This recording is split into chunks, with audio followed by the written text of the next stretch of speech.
Welcome to today's webinar on Making Women Workers Count. My name is Annalise Thim. I'm a manager in women's empowerment at BSR, and I'm going to be presenting our new framework for gender-responsive due diligence in supply chains. So I'm going to start today by digging in a little about the challenges that women face in global supply chains. I'm then going to present our new gender data and impact framework, and finally talk a little bit about the next steps and how we see this work going forward. So I'll speak for about 35 minutes, and then I'll leave about 20 minutes for question and answers with participants and some time for discussion as well. So to briefly introduce BSR, for those of you who are not familiar with us, we're a global nonprofit organization that works with a network of over 250 members across the world, as well as other partners, including governments and NGOs, to build a more just and sustainable world. We have offices in Asia, Europe, and North America, and we work through consulting, research, and cross-sector collaboration. At BSR, our women's empowerment practice is focused on working with our member companies to advance and enable women's empowerment to create more gender equal workplaces. We work with companies to design and deliver impactful strategies. We have deep expertise in supporting them to build empowering supply chains for women workers. And finally, we bring our members together to tackle systemic challenges that women are facing. So to briefly talk a little bit about the challenges that women are facing in global supply chains. So globally, the World Economic Forum estimates that it will take over 20 years to achieve global gender parity if we continue at the current pace of change. And this is a trend that is actually slowing down over the past few years. So let's look a little bit at what this means in specific areas. So we have around leadership, for example, fewer than a third of managers are women. Thinking about political participation, only 2/3 of parliamentary seats two/3 of parliamentary seats are held by men. So you're really seeing these gaps pop up in all areas, including the workplace. So thinking about unpaid care work, women do 2/3 of unpaid care work globally. The pay gap, there's an average of 20% across the world. And then looking forward as well, we know that a lot of these risks are only going to increase and change with the future of work as new risks and opportunities arise. And then in particular for women, thinking about violence and harassment. So women are disproportionately impacted by violence and harassment in the workplace. And this is due to many different reasons. Some of it is a lack of policies. So only a third of countries have no laws against sexual harassment. And we also know that there's a lot of lack of policy considerations at the company level as well. And here we see some really striking numbers. So 45% of women in the EU alone have reported unwanted sexual advance or physical contact in the workplace. 30 to 40% of women workers report some form of harassment in Asia Pacific countries. And this has a real cost of around, it's been estimated to have a 1.5 trillion US dollars. And then thinking about supply chains in particular, so over 190 million women workers are estimated to be employed in global supply chain related jobs. And so this means that providing a safe and empowering workplace for women and men is key for business performance.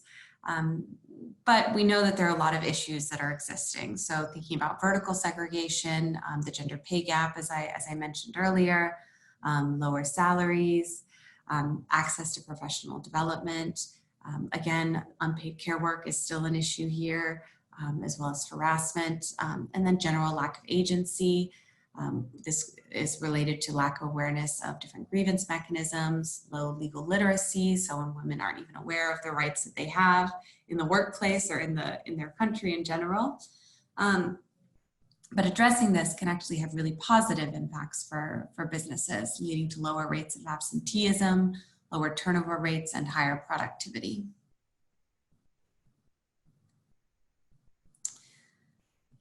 So 2019 was a very exciting year for the gender community, and that we saw two new drivers to help us address gender disparities. And these are really key when we think about a global framework for addressing gender inequality in the workplace. So the first is the ILO Convention 190 on violence and harassment in the workplace. And the second is the Gender Dimensions Guidance Report to the UN Guiding Principles. And both of these were released in June. So June 2019 was an exciting month for everyone. And these are really going to help guide how businesses respond to issues around gender inequality and work to promote women's empowerment going forward. And just very briefly, to kind of, just to help set the kind of global context of what we're working in now. So now we have an ILO convention that defines what we mean by violence and harassment in the world of work. It gives details around national laws about how they should address this. It also suggests different remedies around protection, prevention, and enforcement, and also provides guidance around training and awareness.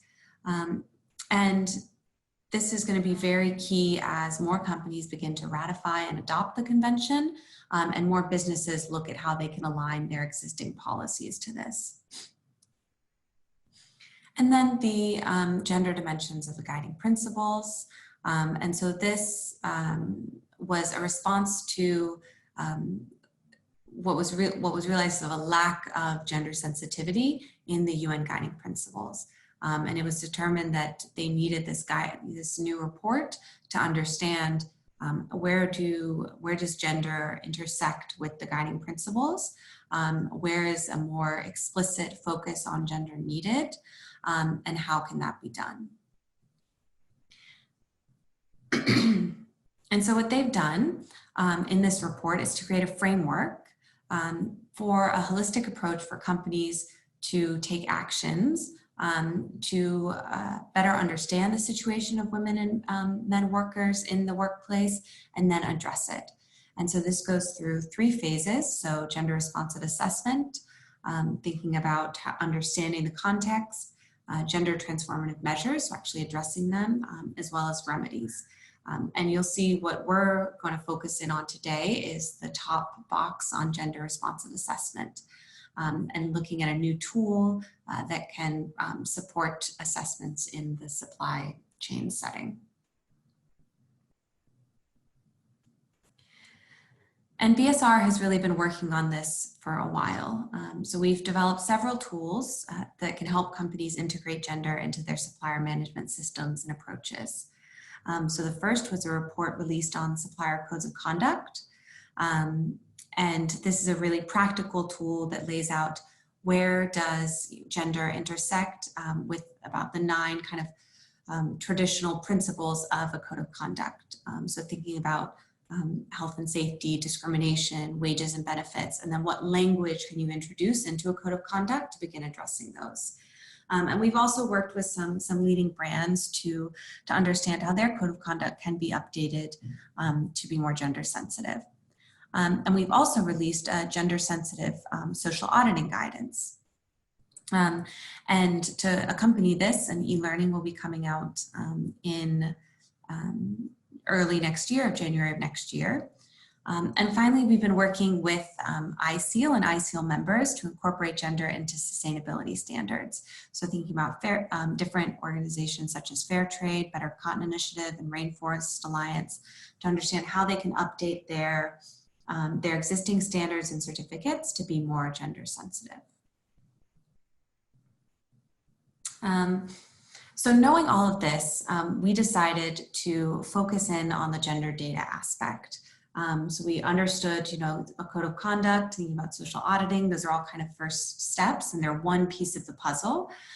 But if gender data isn't there, if there isn't a really good quantitative understanding of what the situation is within a supply chain setting, it's going to be really difficult to design any sort of program or policy that can address these gaps, as well as really even understanding where those gaps are and then making the argument about why they need to be addressed.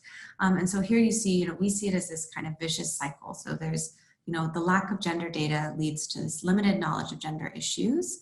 And when management is unaware of these issues, they're most likely going to be designing policies that are gender blind. They might be failing to address women workers' needs. They can also potentially be harmful for women and kind of reinforcing existing forms of discrimination. And for brands, this means gender-related issues can be causing sourcing disruptions and can weaken their supply chain's resilience. And then just generally impacting their bottom line through lower quality production and weaken supply chain resilience. And then this, keeps on going, leading to poor outcomes for women workers. And I think when those poor outcomes are there, there's management is most likely less willing to kind of invest more into understanding where women workers are. And so it's really this negative cycle that kind of keeps reinforcing itself. At the same time, we do have a stronger framework at the international level that is calling for gender data. So I mentioned the UN Guiding Principles Gender Dimensions report. We also have the Sustainable Development Goals and the ILO Convention. And so all of these are really pushing countries and national governments, but also companies to respond and step up and think about how they can be collecting data to understand the situation and to address it. And so just to kind of show you to what extent, gender data and gender issues are being missed in a supply chain setting. So BSR with SEDEX undertook some analysis to look at where social audits were capturing gender-related non-compliances. So we looked through about 3 years of audits between 2014 and 2017. So over 80,000 audits and over 200,000 non-compliances. And you can see here a little bit of the country coverage. So it has 150 countries are represented and really a broad range of different industries as well, including clothing, homeware, agriculture, and beverages. So really, a very representative sample of what is being captured in social audits. So we ran a keyword search, and what we found is that less than 1%, so 900 non-compliances were found that were related to gender. And the vast majority, so almost half of them, were related to washroom and toilet facilities. So you can think that these are things that you can easily see when you're doing a factory tour, for example. Lack of a policy on discrimination or a policy on sexual harassment were the other two. So these are also things that are easily found. But very few compliances were found around the kind of harder to detect issues such as sexual harassment, health, communication, access to jobs, and all of these things, as you'll see in a minute, would have been, could have come up if the correct gender data was being captured. And so that's why, we think this is really critical. You can see right here, there's definitely a gap on the issues that are being captured in the supply chain. So to address this, we've come up with something that we're calling the Gender Data and Impact Framework. And I should actually mention, I should have mentioned this in the beginning. So there will be time for question and answer at the end. If you do have a question during the presentation, you can raise your hand, and then when I have a minute, I can get to you, or you can type it into the question section. Just to let you know, if you're logging in on your phone, it's more difficult to do this, and so we suggest that you log in on your computer because you can definitely raise your hand and ask questions that way. So just keep going. So as I said, the UN Guiding Principles Gender Dimension report put forward this framework. And under the first part of the framework, the gender responsive assessments, they call for the collection of sex or segregated data, looking at intersectional discrimination, and assessing the adverse impacts on women. However, despite this recommendation, we know from data from the Workforce Disclosure Initiative, surveying 90 multinational companies, including 21 of the world's largest companies, only 17% of brands reported collecting gender data from their supply chain. So this is really low, so only 17% of them. And then very few of them reported collecting any data on other demographic categories, such as age. So, this would make it very difficult to understand not just where women are, but then also how, how does this look for women across their time at work. And then looking at specific topics, only 14% of brands reported collecting sex disaggregated data on training and development data, and only 10% on health and safety data. So again, there's really a lack of understanding of how women are, interacting with these different areas in the workplace. So to develop a framework, we decided that there was a need for a set of indicators to monitor corporate progress towards gender equality in supply chains. And to do this, we worked with different partners, including UN Global Compact, as I mentioned, ICL Alliance and their members, Fairware Foundation, as well as the Ethical Trading Initiative, to help develop and inform the selection of these indicators. We undertook multi-stakeholder consultations in London, Bangladesh, and New York. We piloted the indicators. We also ran multiple consultations with a gender working group with ICL members, all to make sure that these were relevant for the supply chain. And what we've released is a gender data and impact tool and guidance report. So this includes a framework of how you can conduct gender responsive due diligence, a set of indicators covering key areas of women's empowerment, recommendations for brand and suppliers of not just how they can be collecting these indicators, but then also how they can use them to conduct analysis and design effective action plans, and then an Excel tool to collect the data, to analyze it, and then to actually build their action plan in this tool.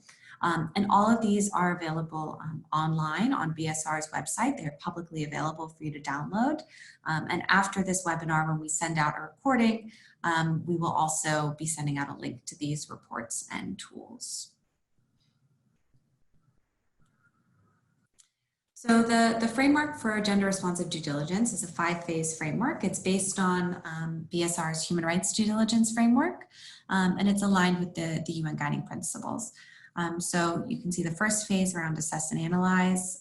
We go into integrate and act, track, thinking about tracking progress against worker outcomes and related targets, and then finally communicate. How do you communicate your progress both internally and externally?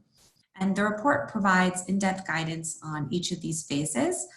However, it focuses for the most part on assess and analyze. And that's because we believe that this is the starting point for all suppliers to begin working on gender-related issues. And it's also where the most work is needed from the get-go. And so this is where we've, for now, provided the most in-depth guidance here. And here we put forward a set of steps. So we really think that it's key to begin by thinking about reviewing brand business practices. And we think that, it's not just on the supplier to collect and analyze the data, but the brands also have an important role to play here. And I'm gonna, walk through all of these steps in a little bit more detail. But just to kind of quickly go over them. So also understanding country context, thinking about where are you working, where is the supplier located, assessing the workforce performance, profile and impact data, collecting the data. So once you've decided what indicators you do want to collect, how do you collect them, and then analyzing the findings as well. So as I said, we really think that any any process also needs to include the brand and that they have an important role to play here.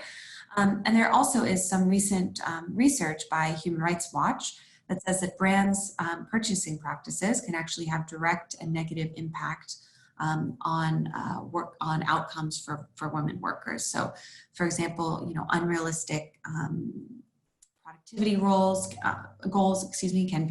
are greatly influenced by brands' buying practices, and these have been shown to actually force women workers to work harder and for longer hours, and can lead to harassment, vocal, physical, as well as sexual harassment. Women may be pressured for sexual favors in exchange for time off, that sort of thing. Also, really intense buying practices can lead to increased attendance time at the production line. And this has an impact on women who need additional breaks during, for example, menstruation or when they're pregnant, and has an impact on their health outcomes from there. And then the second step is really understanding country context. So we know that all suppliers, or no supplier, is working in a vacuum. No supplier is completely independent of the context that is their country, their local context, that is going to impact the overall demographics of their workforce population, the cultural norms that they're operating in, and it's really important to be aware of this. And to understand how this can impact suppliers' overall ability to achieve a gender performance.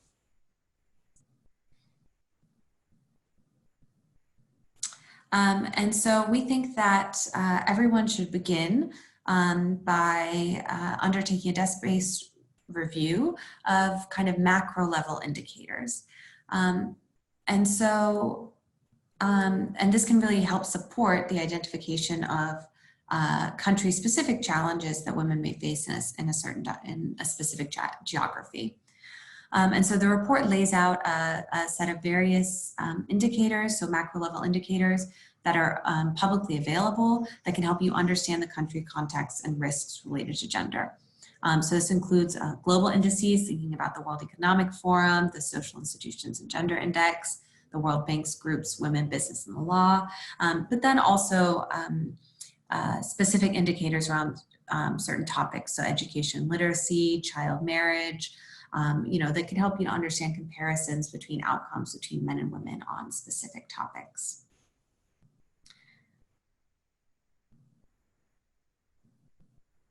And just, I saw that there's a question in the chat box, so someone wanted to know about the source for the sourcing practices. So I assume you're talking about the source that says how brands' buying practices can have impacts for women workers. So it's Human Rights Watch is the source. The link is available in the report, and the Gender Data and Impact Report, which is available on BSR's website. So just continuing, so thinking about the context and risks, to give an example of what this looks like in practice. Certain issues are going to stand out when you look at a specific country. For example, here, comparing Myanmar and Ethiopia. So in both of these countries, women make up the vast majority of workers in the apparel sector, but we see two very different situations. So in Ethiopia, 29% of women are literate, compared to 72% of women in Myanmar, so already a very big difference. At the same time, you actually see similar shares of women who have a financial account, so 29% in Ethiopia and 26% of women in Myanmar. On the other hand, women in Ethiopia are actually reported to accept domestic violence, so about 65% of women, compared to women in Myanmar, 51% of women. So still high, but not quite as high as in Ethiopia. And then when you look at the legal environment, women in Ethiopia are protected by law from sexual harassment in the workplace. In Myanmar, it's not quite as clear. The law is not as strong as the law in Ethiopia. That being said, whether or not this law is implemented is, it's another issue in and of itself, but knowing at least that there is a legal framework is already a very important step. And so now getting into the indicators that we propose under the Gender Data and Impact Framework. So we have broken up the indicators into two different types, so workforce indicators and worker impact indicators. I'm going to go into each of these in more detail in the next slides, but just to kind of give you an overview of what we mean by those. So workforce performance indicators are providing a general overview of the gender profile of a workforce and understanding its performance as well. And so these are kind of basic indicators that ideally all suppliers should be collecting as part of kind of standard human resources procedures. And then worker impact indicators. So these are providing a general overview of worker outcomes by gender based on workplace outcomes, worker perceptions and behaviors, and then also associated social norms that influence and contribute to reproduce some of the unequal outcomes that we might see for women. And these are divided into 6 categories, which I'll talk about in a minute later on. So the workforce indicators. So as I said, these are really kind of a critical set of basic indicators that any supplier should be capturing as part of their normal data collection. And these include workforce performance indicators to assess whether gender could be a defining factor in workforce dynamics. So thinking about turnover rates, absenteeism, productivity ratio, knowing, if they're, women have a high rate of absenteeism, could this be linked to social norms around acceptability of coming to work when you're menstruating, turnover, are there issues of sexual harassment that are causing women to leave the workforce, that sort of thing. And then workforce profile indicators. So looking at the composition of the workforce along different dimensions, along contract types, job distribution, where are women within the hierarchy, are they in management positions, wages, as well as other vulnerability factors, thinking about the percentage of migrant workers, percentage of workers paid by time or piece rate, and the percentage of informal and home-based workers as well. So then worker impact indicators. As I said, these cut across 6 categories that we believe are key to women's empowerment in the workplace. So for each of the types of indicators, so the outcomes, perceptions, and social norms, we put forward a set of indicators for each category. And so the outcome indicators are looking at whether factory policies and practices have been effective in achieving positive outcomes for women. So for example, here we have the number of promoted women workers or workers in training or professional development. For worker perceptions and behaviors, thinking about how individual workers perceive and behave in the workplace across these different areas. So a lot of this is how are they reacting to the policy. So, an important distinction for the Gender Data and Impact tool is that it's really looking to go beyond policy of is there a policy in place, but how do women, are women able to act on the policy? Are they able to take maternity leave? Are they able to take sick leave when needed? That sort of thing. And then finally, the social norms indicators. So, a lot of brands and suppliers are going to be saying, social norms are outside of our influence. They're outside of what we can address, and we have no control over these. Yes, to a certain extent that is true, and yet at the same time, we know that social norms have such an impact on, how workers interact in a workplace, how they show up every day, if they're willing to speak up and apply for a promotion, if they're willing to speak up and report when they've been sexually harassed. And so understanding the social norms that workers are operating in is really key to understanding that how can policies and programs be developed to address them, to support them, and to help them overcome some of these. So, going back to the example of sexual harassment, if social norms really stigmatize victims and those who speak out about sexual harassment, that means that a lot is going to be needed to start changing those perceptions. And that can be done, for example, by partnering with local organizations or having, a very vocal awareness raising campaign around what is the policy and, whether or not it's acceptable in the community, making it very clear that this is the policy of the workplace. So here you can see the indicators. This is a high-level overview of the different indicators that we have. You can go into much more detail in the report, and I definitely invite you all to check that out.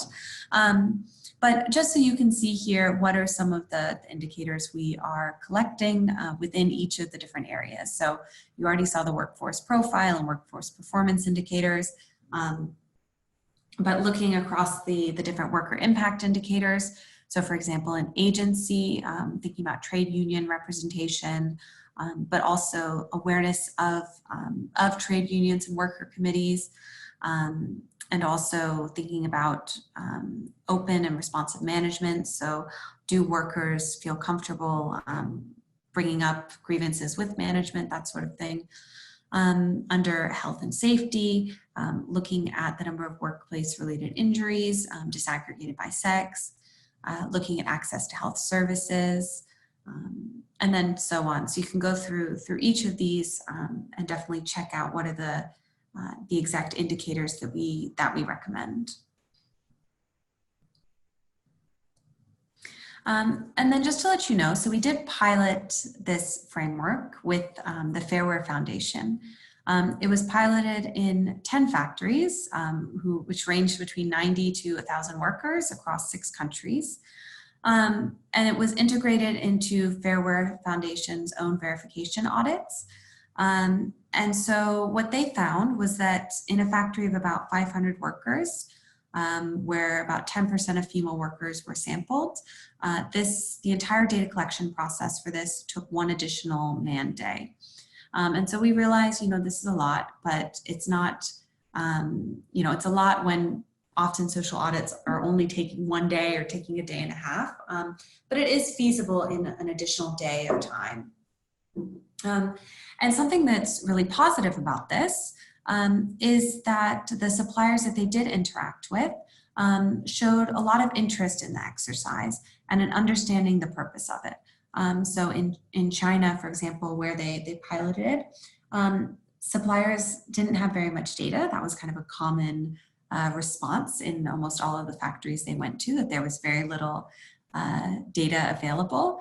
However, they were very interested to understand why this data was necessary and what could be done with it.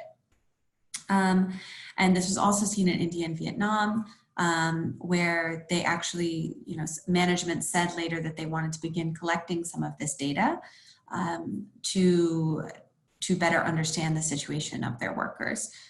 Whether or not that is done is to be seen, but I think that's a very great example of how this tool is not just a data collection tool, but also an awareness raising tool for suppliers and brands on what are the different issues that women workers are facing that might not be very well understood at the moment and that are really, kind of gender specific issues.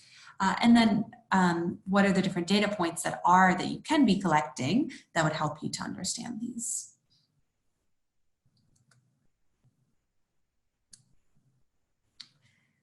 And then just to let you know, so the report also includes a few different other things, including, which I should have mentioned earlier, how to collect the data. So thinking about different survey questions that you need through worker engagement, as well as what are the actual metrics and data points within a human resources data collection process that can be used to measure these. It also puts forward a framework for root cause analysis because, we know that data on its own is not enough to bring about change. It's only a means to identify a gender gap or a gender-related issue. However, collecting data, you can't just stop there. That makes you data rich, but it often makes you very information poor. And so to avoid that, you really need to conduct an analysis of the data. And we put forward a set of questions and steps that you can go through to undertake a kind of holistic root cause analysis, and to hopefully begin to start pinpointing some of the symptoms and some of the root causes, to inform policy and program development. We also put forward a very long list of best practices for suppliers and brands to refer to. And these are cover each of the work of the different categories. So agency, leadership, economic empowerment, health and safety, and violence and harassment, and SRHR and unpaid care work. And these are also organized around what we're calling the 4 Ps. So around policy, so what is the policy that you need to have in place? Process, how is the policy implemented? People, how are you communicating, raising awareness and training your workers? And then also plant, so thinking about the actual physical structure, as well as transportation to and from the workplace. And these can be used to help suppliers when they're developing their action plan in the online Excel tool that I mentioned earlier. And then just to kind of go back to the beginning, I mentioned early on that there are these frameworks out there. So the UN guiding principles, this, very much responds to the first step around assess and analyze in their framework that they put forward, but also the sustainable development goals and also the women's empowerment principles. So in the report, we pinpoint some of the connections that can be made between the different indicators and specific goals and principles, or where we think some of the indicators can help inform brands and suppliers who are trying to align their work to either the SDGs or the women's empowerment principles. So for the women's empowerment principles, we highlight different connections across all 7 principles. For the sustainable development goals, we also try to highlight, not just within SDG 5 on gender equality, but also across different goals. So thinking about SDG 6, for example, which looks at clean water and sanitation, and how that relates to the indicators around access to toilet facilities, SDG 8 on decent work, and SDG 3 on good health and well-being, which also has, under SDG 3, has an indicator related to sexual and reproductive health and rights. And we also lay out in the report a set of arguments that can be made to suppliers and brands who are a little skeptical about why this is needed. And so, despite a clear business case in favor of collecting this, we know that suppliers and brands might be skeptical or might be reluctant to invest the time in collecting this data. And so here are just a few of the kind of arguments that you may come up against, and some of the answers that we put forward. They're more detailed in the report, but just to kind of give you an example. So for example, thinking about few of my customers are asking for this, why should I care? I think just very clearly gender data is becoming increasingly important. I just showed you a slide looking at the SDGs, the women's empowerment principles, the UN guiding principles, gender guidance report. But then there are also other initiatives, the Workforce Disclosure Initiative, the World Benchmarking Alliance will be releasing a gender empowerment and equality benchmark next year. So there's going to be more and more demand for this kind of data.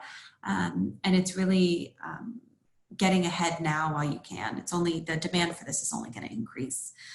Thinking about, this is an additional compliance requirement imposed by brands. This should really be seen as a trust building exercise between brands and suppliers. Suppliers' ability and willingness to report on some of these and then to actually take action on them can really strengthen the relationship between brands and suppliers. And then this idea, this is too costly. Honestly, the collection of most of this, particularly the workforce profile, should not represent a significant cost. Once it's integrated into human resources regular data collection, it should, I think there's kind of an initial investment, but then from there, it really should not be that cost heavy. And then in addition to that, you need to think about the kind of long-term, this needs to be seen as a long-term investment. So there's an upfront cost, but then the cost savings that can come from addressing issues related to health, sexual harassment, lowering absenteeism rates and turnover, all of these things have really potential cost-saving benefits for brands and suppliers. And then so finally, just going into next steps, and then I'm going to leave us some times for questions. So we will be having a launch event and in addition to a few events that we had earlier this year in November on women in supply chains on January 27th in London. We're also developing an e-learning around this. So it'll be about an hour and a half publicly available e-learning around gender assessments more generally. So really focusing on the why this is needed and the types of data you should be collecting, as well as how you can use our online tool to do this. And then we're also exploring dissemination and uptake with many of our partners, including the Global Compact, the World Benchmarking Alliance, and SEDEX. And just to zoom in quickly on SEDEX, so some exciting news. We talked about how they had been a very key partner in the development of these indicators.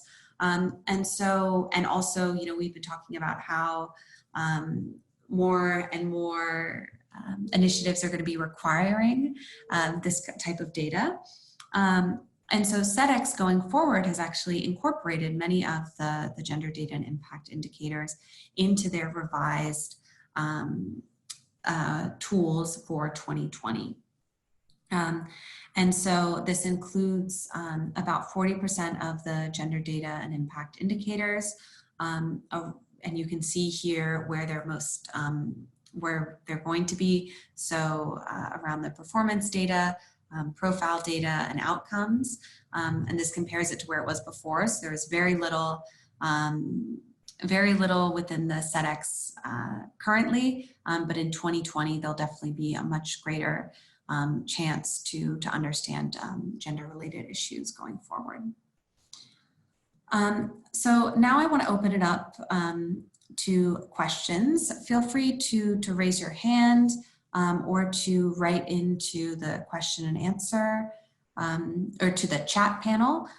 So I see that there's a question here from Katie Roth. So she says, women's empowerment is getting more and more attention internationally by governments, international organizations, and companies, etc. What measures do we recommend to brands to ensure that their efforts are coordinated with and build on other organizations' efforts? Exactly. So I think that's really key. And that's one of the reasons why I mentioned this SEDEX and the work that SEDEX is doing, as well as the work that ISEAL is doing with their members. I think that, brands can go at this alone if they choose, and, more power to them. However, as I mentioned in the slide on what arguments suppliers might come up with, suppliers are being bombarded to report on many different issues. And, just having one brand come to them and ask for this data, I don't think is very likely to have a lot of sway and a lot of clout.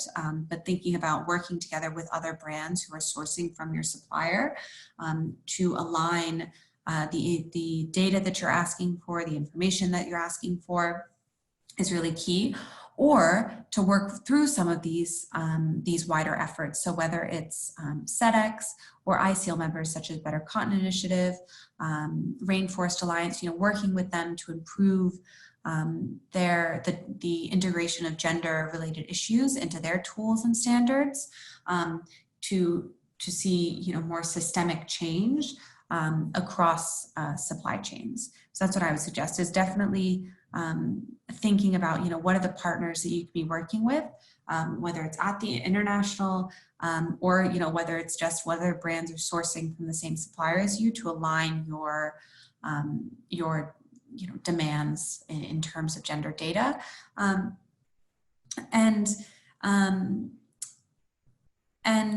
This provides a framework if they're looking for a framework of what indicators we should be using. I mean, this has a set of indicators that are proposed that have been developed in consultation with many different actors. And so we hope that brands will take this up and use it as they see fit.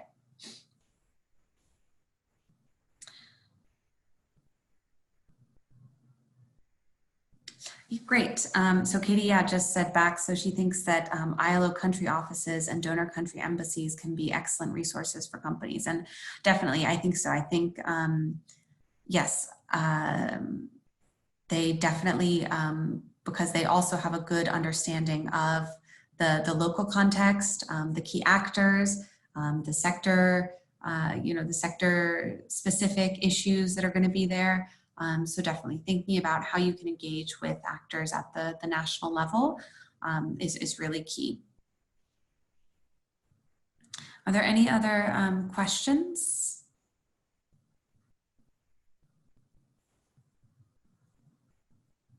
I'd like to put a question out to our participants because we do have quite a lot on the line and quite a range. Are there any brands on the line or any other multi-stakeholder initiatives who are currently collecting gender data or working to update their current tool or data set to look at gender data?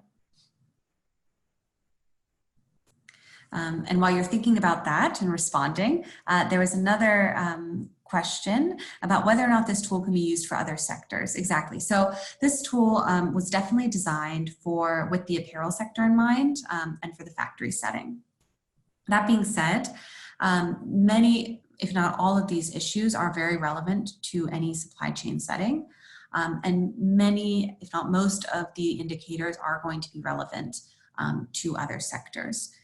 However, I do think that, the agriculture sector, for example, thinking about a farm setting, is different than a factory setting. And there are many issues there that are going to need their specific indicators to understand those issues. And we are working with a few different organizations such as Better Cotton Initiative, as I mentioned, in Rainforest Alliance to think about what those issues are. And I think going forward, that's something at BSR that we're also going to be thinking about more deeply of how can this tool be updated or slightly revised for those different settings. So great. So just heard from Amphori as well. So they're currently collecting high-level gender data, and they're working on collecting more meaningful data in our system in the upcoming years. So that's great to hear. I think this is, this can seem like a very overwhelming process, and gender is one of those things that once you start looking into it, you realize that it cuts across everything, and it only is likely to reveal more issues. So, this is a commendable, it's commendable to begin looking at this, and it can be a scary process, but also, we are here at BSR to support and to share some of the expertise that we have, and hope that we can do that. Yes, and then someone was just asking about contact information. So just share it here. There's my contact information. Will also be, so for everyone who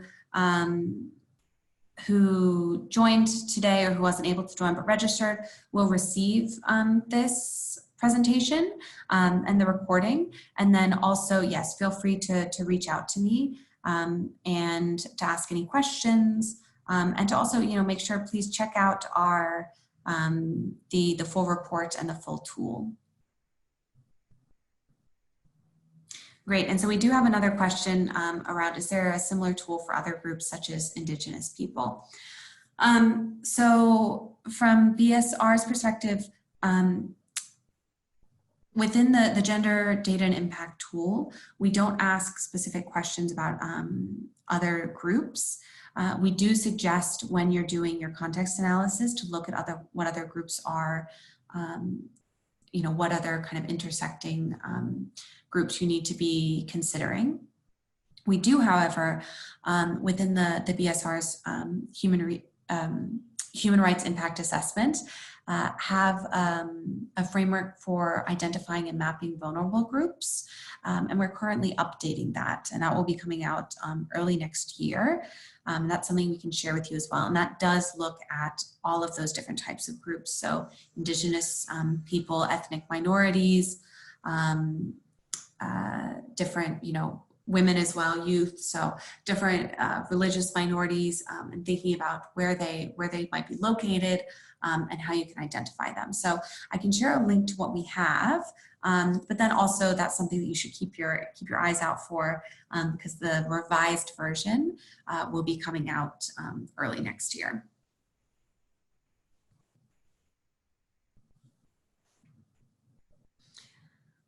So if there are any more questions.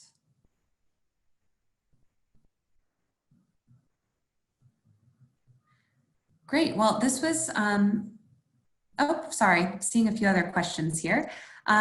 So just, one question about is health, so contraceptive prevalence, is that included in the overview of key country indicators? So yes, it is. We also ask questions in the indicators. Some of the worker engagement indicators are around access and knowledge to contraception and modern family planning. So we think that is, SRHR is critical to women's empowerment, and particular women's economic empowerment. So it's included, yes, in the key country indicators as well as the worker engagement indicators. And yes, great. So glad that so many of you are finding this relevant and useful. Definitely, as I said, check out the report. It's available on BSR's website. We'll be sending out the recording and the link to the report, and feel free to reach out to me with any questions. So I'm going to end here. Thank you all for joining. Have a great rest of your day and a great holiday season. And yes, hope to be in touch around this topic.